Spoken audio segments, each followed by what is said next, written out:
Bueno, pues buenas tardes. En este vídeo, todavía no sé si va a ser un solo vídeo, una serie de libros, imagino que será lo segundo. Volvemos a la serie de Desde mi cocina, con una única salvedad. ¿Vale? La salvedad, ¿cuál es? Pues que no estamos en la cocina, sino que estamos en el salón, por el simple hecho de que el salón pues tiene aire acondicionado y estamos en Sevilla y fuera está el infierno hoy, ¿vale? Entonces, pues desde aquí del salón estamos más fresquitos y podemos ver esto con más comodidad. Decía que esto no sé si va a ser un solo vídeo o una serie de vídeos, porque no lo sé. Porque vamos a ver, mi idea es ver eh, los libros que componen el rastro de Chulu, ¿vale? Eh, pero bueno, son unos cuantos, entonces no sé si va a caber todo en un único vídeo. La idea no es hacer un análisis tan exhaustivo como en la llamada de Chulu, donde fuimos página por página, sino más o menos comentar un poco, como aquí tenemos la suerte de tener una línea completa, sabe Dios, que eso ahora volveremos sobre ello, pero mi idea es analizar un poco más la estructura de la línea y el contenido muy someramente de los libros, por el hecho de que muchos de ellos son aventuras y no quiero hacer spoilers, pero sí me gustaría usar esta línea de ejemplo de cómo se debe estructurar perdón, una buena línea de libros de rol. ¿Vale? ¿Por qué el rastro de Chulu? Pues porque en mi cuenta de Twitter yo hice una encuesta que tuvo más seguimiento y más éxito del que yo esperaba, y eso que votó relativamente poca gente, me parece que fueron unas 40 personas, a 50 no llegaron, donde daba la opción de preguntar en primer lugar si apetecían más vídeos de los que yo hago, y en segundo lugar pues de las diversas líneas de los mitos de Chulu que tengo, cuál interesaba. Entonces pues quedó en primer lugar Rastro de Chulu, después quedó Ocultos Innombrables y en tercer lugar quedó la edición primigenia de la llamada de Chulu. Entonces pues vamos a ver el rastro. Entonces, bueno, el rastro de Chulu. Eh, ¿Qué es el rastro de Chulu? Pues el rastro de Chulu es un juego de rol que supone una vuelta de tuerca a los juegos de rol de los mitos de Chulu. ¿Por qué? Pues por varios motivos. Este juego apareció en el año 2008 a cargo de la editorial Pelgrane Press, que es una editorial británica. Este juego no pretende sustituir a la llamada de Chulu, sino que pretende reinventar los juegos basados en los mitos. Y a día de hoy podemos decir, sin mucho miedo a equivocarnos, que es el que más éxito ha tenido para llevando a efecto esta intención. ¿Vale? ¿Cómo hace esto? Bueno, pues el rastro de Chulu lo que hace es coger toda la mitología de Lovecraft y su círculo, ¿vale? Y generar un juego diferente con varios aspectos significativos.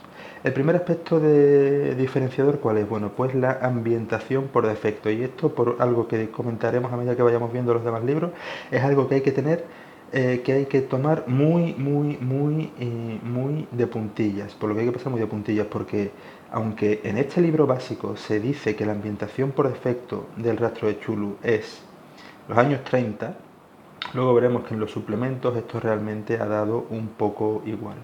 Pero digamos ahora mismo que para jugar por defecto al rastro lo que se propone son los años 30, que como se sabe, en contraposición con los años 20 del siglo XX, pues es una década de fundamentalmente de depresión económica, donde las tensiones del periodo de entreguerras empezaron a acentuarse de forma cada vez más preocupante hasta que desembocó en lo que desembocó. Entonces digamos que es una época ya de partida un poco más oscura para ambientar un juego. Es el primer elemento diferenciador, la época por defecto, los años 30. El segundo elemento diferenciador, ¿cuál es? Pues el tratamiento que hace de los mitos de Chulu. Y esto lo veremos a continuación, sobre todo, en lo que respecta a dioses, a los dioses. Porque el autor de este juego, que es Ken Hite, dice, vale, los mitos de Chulu es un ciclo, ¿vale? Que explica la verdadera naturaleza del universo. Pero claro, nosotros somos seres humanos y la verdadera naturaleza del universo no encaja, por su propia naturaleza, digamos, en nuestra mentalidad. Entonces, ¿qué hace? Pues que cuando se trata de dar explicaciones sobre temas de los mitos, se ciñe, o sea, no es que se ciña a nada, da varias explicaciones, da varias descripciones, da varias alternativas que uno puede pensar o adoptar y todas ellas son contrapuestas. Por ejemplo, veremos que cuando se trata de presentar a, yo qué sé, a Hastur, por ejemplo, se dice por un lado que Hastur es una masa tentacular que habita en el lago de Halley, ¿vale? En un planeta cerca de Aldebarán, en la constelación Tauro, y un párrafo después se dice que Hastur es la personificación o la materialización de la entropía del universo. Y así con todo, ¿vale? El segundo punto diferenciador. Y el tercer punto diferenciador, ¿cuál es? Pues el sistema de juego. ¿Qué sistema de juego nos propone el rastro de Chulu? Pues el rastro de Chulu nos propone el sistema Gamshow, ¿vale? Recordemos que el de la llamada se llamaba BRP, de Basic Role Playing, ¿vale? Este nos propone un sistema que se llama Gamshow, que se originó en un juego de rol escrito por Robin Delos, que se llamaba Esoterroristas. Y se dice, o el autor en la declaración de intenciones del sistema de juego dice que está especialmente diseñado para partidas de investigación, ¿vale? Entonces son las tres diferencias. Una, época de juego, años 30 por defecto. Dos, que la explicación o los capítulos de ambientación de los mitos presentan información contradictoria entre sí, ¿vale? Y tercera, y la más importante desde luego, es el sistema de juego que adopta el sistema Gamshow. Entonces, con esto se forma un libro básico, que es este, el rastro de Chulu, en tapa dura, ¿vale? Que apareció en el año 2008, ¿vale? Y que a nosotros se nos tradujo en el año 2010. A ver si esto enfoca. A cargo de Edge Entertainment. Entonces aquí está el rastro de Chulu, un juego de rol de horror cósmico en los mundos de H.P. Lovecraft por Ken Hite, basado en el sistema Gamshow de Robin Delos, ¿vale? Créditos de la edición en español. Y aquí, aunque no quiero pasar, o sea, aunque ya he dicho que no voy a ir tan despacio como en la llamada, sí vamos a comentar algunos aspectos de producción, ¿vale? Como por ejemplo, pues estáis viendo el tipo de edición que es. Es una edición muy austera, ¿vale? La impresión es a 2 tintas, ¿vale? Sobre un papel rugoso, que tiene un fondo como de color sepia o algo. O sea, por lo que respecta a los aspectos prácticos, es una edición en blanco y negro, ¿vale? Maquetación sencilla, 3 columnas, con cuadros resaltados, etcétera, etcétera, e imágenes. Una de las características del rastro de Chulu es que el autor de las imágenes, al menos en los primeros suplementos, era una única persona, y eso le dio una gran unidad al aspecto gráfico. ¿Cuál es el problema? Bueno, pues el problema es, aquí estamos viendo una imagen, que en la edición española se cambió el papel satinado de la edición original por un papel, como he dicho, rugoso, ¿vale? Que absorbe tinta como si no hubiese un mañana. ¿Esto en qué se ha traducido? Pues en ilustraciones que de natural son oscuras, como por ejemplo esta, se pierde la calidad de la imagen y cuesta mucho diferenciar los detalles del fondo, ¿vale? Perdón. Pero bueno, es algo con lo que tenemos que tragar, ¿vale? Aquí otro ejemplo. La técnica de Jerome Hugain, me parece que era el autor, es muy llamativa porque mezcla imágenes reales, fotografías, con sus dibujos. Y la verdad es que el aspecto de las imágenes es muy realista. Entonces, bueno, rastro de Chulu. Comentados esos aspectos de producción, damos un repasito al libro básico, ¿vale? ¿El libro básico qué tiene? Pues el libro básico consta de una introducción, donde se detalla un poco la estética, o sea, donde se detalla un poco la estética, no, se hace una declaración de intenciones de este juego. Se proponen además estos 2 simbolitos, ¿vale? Porque el rastro de Chulu propone 2 modos de juego. El modo purista, que sería el símbolo de arriba, indicado por el símbolo de arriba, y el modo pulp, indicado por el símbolo de abajo, ¿vale? Cuando estos símbolos aparecen, se nos dice, oye, pues si estás dirigiendo una partida de estilo purista, usa esto. Se aparece el triángulo invertido. O se usa esto si es que usas una partida de estilo pulp, ¿vale? ¿Qué es el purismo y qué es el pulp? Pues se supone que el purismo es aquello que son aquellas aventuras o aquellas formas de jugar que se ajustan o pretenden ajustarse a lo que Lovecraft narraba en sus relatos, ¿vale? Decadencia, nula posibilidad de victoria o posibilidad de victoria muy escasa a un alto precio, ¿vale? Y el pulp, pues es más, digamos, un estilo de juego más espectacular, ¿vale? Podríamos decir, haciendo un análogo con la llamada de Chulu, que las máscaras de Nyarlathotep serían una campaña pulp, ¿vale? Con todos los peros que se puedan poner, y que los harapos del rey serían una campaña purista con todas las pegas que se le puedan poner, ¿vale? Eso es lo que se cuenta en la introducción. Veis que, bueno, que la estética del libro, a pesar de ser sencilla, de no tener muchas virguerías, pero con estas imágenes tan características, pues la verdad es que la estética del libro es buena, ¿vale? Capítulo del investigador, donde se detalla todo lo relacionado con la creación de personajes, ¿vale? Todo lo relacionado con la creación de personajes. Bueno, pues de las distintas profesiones, que se empieza con las profesiones, ¿vale? Aquí, por ejemplo, se ve médico, tiene marcado el símbolo purista, ¿vale? Con lo que decíamos, se detallan las profesiones, se detallan las motivaciones que hay que definir, ¿vale? Ahí que tenemos las distintas motivaciones con sus símbolos, ¿vale? En fin. ¿Qué más? La lista de habilidades, ¿vale? Se detalla el funcionamiento de las habilidades. Veis que están agrupadas en grandes categorías. Por un lado, habilidades de investigación, académicas, interpersonales y técnicas. Y por otro lado, habilidades generales. ¿Por qué distingue entre habilidades de investigación y habilidades generales? Pues eso lo comentaremos después cuando hablamos del sistema, ¿vale? Puntuaciones de las habilidades, asignación de puntos, descripción exhaustiva de todas ellas, ¿vale? El típico capitulito de creación de personajes, ¿vale? El típico capítulo de creación de personajes. Y aquí, ficha de ejemplo, ¿vale? Fijaos que esto no tiene nada que ver con el sistema BRP. Hay cosas que cambian, ¿vale?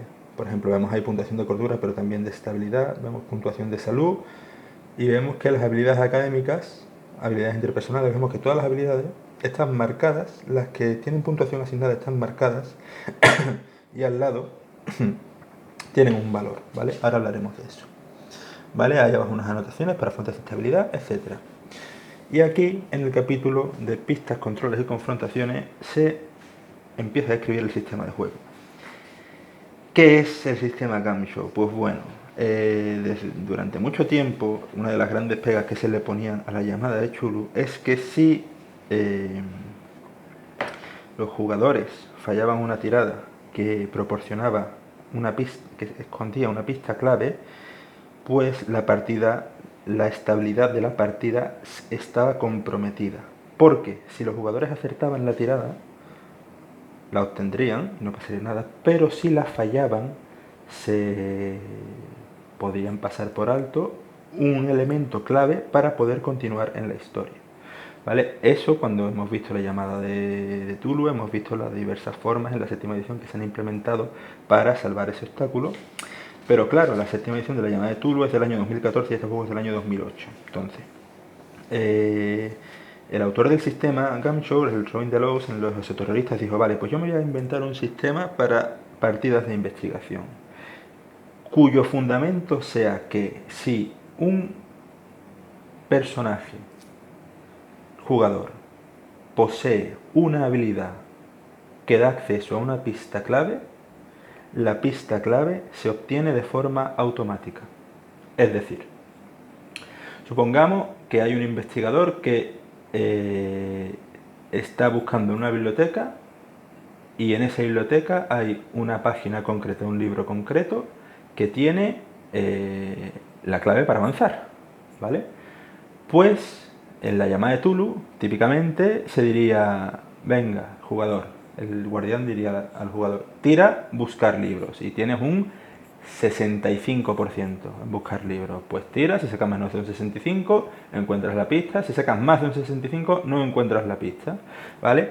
¿Qué es lo que dice el sistema Gancho? Pues el sistema Gancho dice que si un jugador tiene la habilidad de buscar libros, que es, vamos a ver, buscar libros, se llama exactamente igual, maravilloso.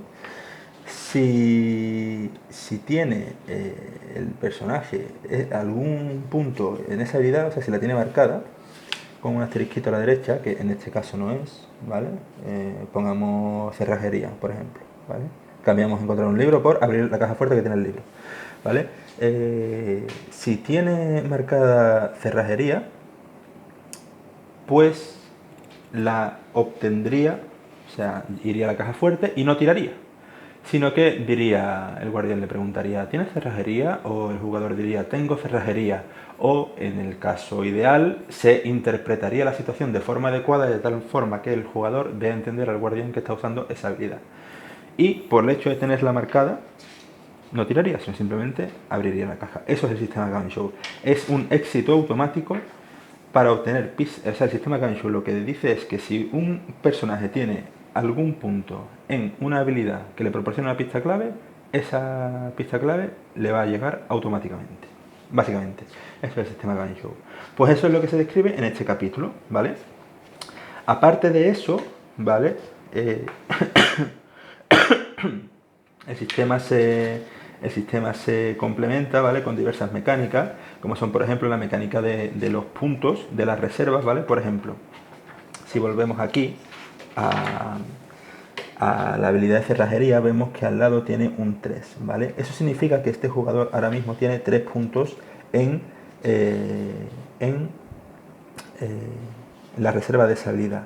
Si quisiera, o sea, la pista clave la va a obtener por el hecho de tenerla marcada con el asterisco, pero si quisiera obtener más jugo de la pista clave, si quisiera obtener información adicional, podría gastar puntos de esa reserva, ¿vale? Primero uno, se podría con dos, después, etcétera, etcétera, etcétera, ¿vale?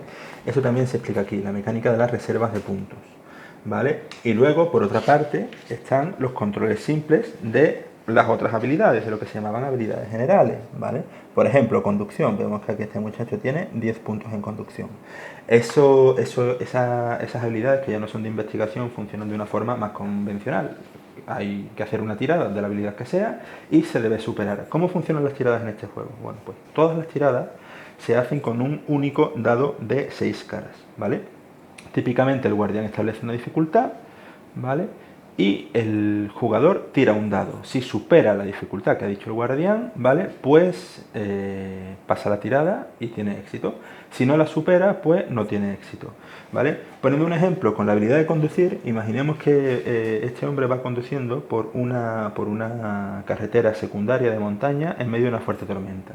El guardián le podría decir, bueno, pues para no tener un accidente necesitas tirar conducción, necesitas superar un control de conducción, ¿vale? De dificultad 4, pues el jugador tiraría los dados, o sea, tiraría el dado de 6 caras, y si sacase un 4, un 5 o un 6, tendría éxito. ¿Qué es la cosa? Pues la cosa es que el guardián le puede decir, si las condiciones son extremadamente desfavorables, por ejemplo, le puede decir, venga, pues tírame conducir a dificultad 8. Entonces, claro, con un dado de 6 caras no se puede superar esa dificultad, es imposible. ¿Qué tendría que hacer? Pues gastar al menos 2 puntos de la reserva de conducir, de conducción, ¿vale? Ahí está el intríngulis, de que hay que saber gestionar las reservas, ¿vale? De las habilidades, ¿vale? Todo eso se detalla en este capítulo, ¿vale? Hay también un capítulo típico de confrontaciones, persecuciones y combate, donde se detalla el combate. El combate funciona más o menos igual, con un dado de 6, ¿vale? Típicamente se hacen controles enfrentados y el que gana el control, pues se lleva el tanto en el combate, ¿vale? Se detallan las mecánicas, se detalla cómo se muere, etcétera, etcétera, etcétera. La cobertura, la cadencia de fuego, todo el sistema de combate está perfectamente detallado, ¿vale? Y llegamos a las reglas de estabilidad. Estabilidad, cordura y locura. Y esto fue para mí el otro gran punto a favor del sistema Gancho, ¿vale? El sistema Gancho, o sea, el rastro de Chulu, dividió la estabilidad mental, la salud mental de los personajes, no en una, sino en dos habilidades. Por una parte, la cordura y por otra parte, la estabilidad mental. Y el autor lo justifica diciendo que en los relatos de Lovecraft y en los relatos de los mitos de Cthulhu hay personajes que, estando completamente locos, presentan una apariencia de normalidad. Entonces, para poder implementar eso mecánicamente, lo que hizo fue dividir la salud mental en las dos habilidades. La cordura, digamos, representa la salud mental a un nivel más profundo, en términos del conocimiento que una persona tiene de la realidad del universo. Entonces, puntuaciones altas de cordura indican que la fachada de normalidad que ha construido la humanidad alrededor suya está más o menos intacta. A medida que la cordura va bajando, la puntuación de cordura desciende, esa fachada empieza a deteriorarse porque se empieza a atisbar la verdadera naturaleza de lo que hay detrás, ¿vale? Eso es la cordura. Hay pocos controles que afecten, pocas situaciones que afecten directamente a la cordura en una partida del rastro de Cthulhu. Pero cuando la cordura se afecta, normalmente las consecuencias son devastadoras, ¿vale? Porque los propios cimientos del anclaje del personaje con la realidad se pulverizan, ¿vale? Por otra parte está la estabilidad mental, que es, digamos, un indicador de la salud mental a un nivel más superficial, ¿vale? Esto es lo que confronta, o sea, lo que introduce controles con frecuencia. Cuando uno ve un cadáver desfigurado, control de estabilidad mental. Cuando uno ve un bicho, control de estabilidad mental, ¿vale? Cuando uno ve un dios, normalmente ahí ya sí entra la cordura. Pero digamos que es una habilidad cuya puntuación fluctúa mucho más que la de la cordura, ¿vale? Todo eso se indica, como decíamos, en este capítulo, ¿vale? La habilidad mitos de Cthulhu, que también está presente, también se indica aquí, enfermedades mentales, patatín, patatán, todo esto, ¿vale? Y hasta aquí, más o menos, en 80 páginas, está descrito el sistema de juego. Y aquí empieza ya la parte de los mitos de Cthulhu, ¿vale? Los mitos de Cthulhu, lo primero que se nos describen son los dioses y los titanes, ¿vale? Que aquí empieza ya lo que os decía antes, ¿vale? Azathoth, ¿vale? Varias explicaciones. En primer lugar, Azathoth es el dios ciego e idiota que existe en el centro del universo más allá del espacio-tiempo normal, ¿vale? Vale. Primer punto. Otro punto. Azathoth es el nombre dado en el Necronomicon al monstruoso caos nuclear más allá del espacio angular. La ilusoria personificación del Big Bang. Igual que Thor personifica el trono del relámpago. La llamada convocación de Azathoth es el código secreto para el empleo de la energía atómica.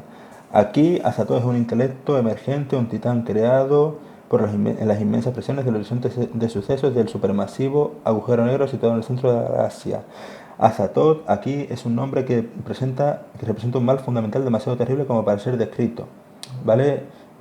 Alude al nihilismo, ¿vale? Azathoth es un dios exterior, una conciencia creada por el puro peso de las matemáticas conceptuales en el centro del universo. Así explica este juego el fundamento de los mitos de Cthulhu, y la verdad es que a mí me parece que es una de las mejores formas que se han ideado para hacer esto, porque es la mejor forma de intentar conocer seres que son por su esencia incognoscibles, ¿vale? Aquí pasamos por todos los dioses, ¿vale? Hastur, Itaqua, Mordillan, Nodens, Nyarlathotep, Shub-Niggurath, Quetzalcoatl, en fin, todos ellos, ¿vale? Todos ellos. También se describen los tomos y la magia, ¿vale? Lo de la magia hay que hacer un pequeño inciso, que ahora os comentaré, ¿vale? Bibliotecas de los mitos, ¿vale? Hechizos, etcétera, etcétera, etcétera. El capítulo de magia está poco desarrollado, ¿vale? Lo que son las mecánicas de magia, ¿vale? Porque se extrajeron del libro básico, ¿vale? Para no engordarlo demasiado. Y apareció después, al poco de la publicación del libro básico, un suplemento, vamos, poco, a 2 o 3 años, un suplemento que detallaba completamente las reglas de magia, ¿vale? Pero bueno, todo eso está en mitos, en el capítulo de los mitos de Cthulhu. Rituales de los mitos, ¿vale? En fin.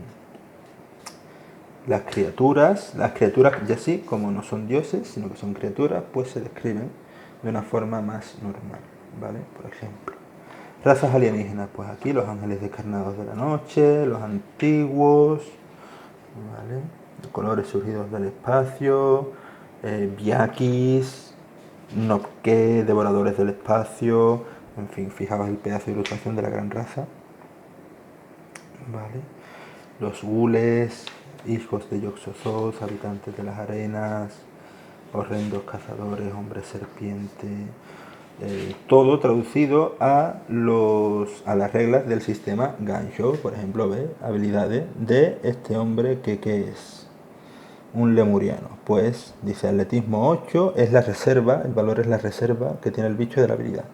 ¿Vale? Escaramuza 10, salud 10. Umbral de golpe 4, la dificultad que hay que superar para darle. Modificador de alerta para los controles de evasión, ¿vale? En fin, que hay que superar. Tipo de armas, tipo de protecciones y la pérdida de estabilidad aparejada, ¿vale? Y las pistas que podría proporcionar si un personaje usa la habilidad adecuada, ¿vale? En fin, así se detallan las estadísticas de los bichos. Aquí un migo, ¿vale? Pólipo volante, perros de tíndalos, todo. ¿Vale? Profundos, servidores de los otros dioses. ¿Esto que es? Dios mío, un Shoggoth, por supuesto. Fijaos lo que os digo de las ilustraciones, ¿vale? En fin. Después del capítulo de los mitos de Chulu, que termina aquí, viene, bueno, sectas y sectarios, ¿vale? Se detallan diferentes organizaciones dedicadas al culto a los mitos de Chulu, ¿vale? Todo esto dentro del capítulo. Y ahora ya aquí llegamos a los años 30. La parte de ambientación histórica, ¿vale? Donde se detalla un poco, pues, el contexto histórico, social, cultural, económico, etcétera, etcétera, de los años 30. ¿Vale? Una década desesperada. Fijaos lo que os digo de la cantidad de tinta que absorbía este papel. Fijaos el fallo de impresión que tengo yo por ahí. Esto costaba leerlo. Horrores, pero bueno. La verdad es que no, o sea, el libro no es caro, ¿vale? El básico a mí me costó 40 euros cuando salió y hoy se vende por 35 la reimpresión que hicieron hace poco, ¿vale? Totalitarismo, regiones de pesadilla, o sea, cómo se vinculan distintas partes del mundo con los mitos, Alemania, Antártida, etcétera, etcétera, Arabia Saudí, el Congo, Brasil, la Luisiana, la Isla de Pascua, Mongolia, es un atlas completo, ¿vale? ¿Qué más? Tecnología, armas y equipo, por supuesto, ¿vale? Tablas de todo tipo, ¿vale? Y ahora juntándolo todo es el típico capítulo de consejos en general, tanto para los jugadores como para el guardián, donde se dice qué hacer un poco con toda la información que se nos ha dado, ¿vale? Consejos para estructurar partidas, para crear los misterios, etcétera, etcétera, etcétera.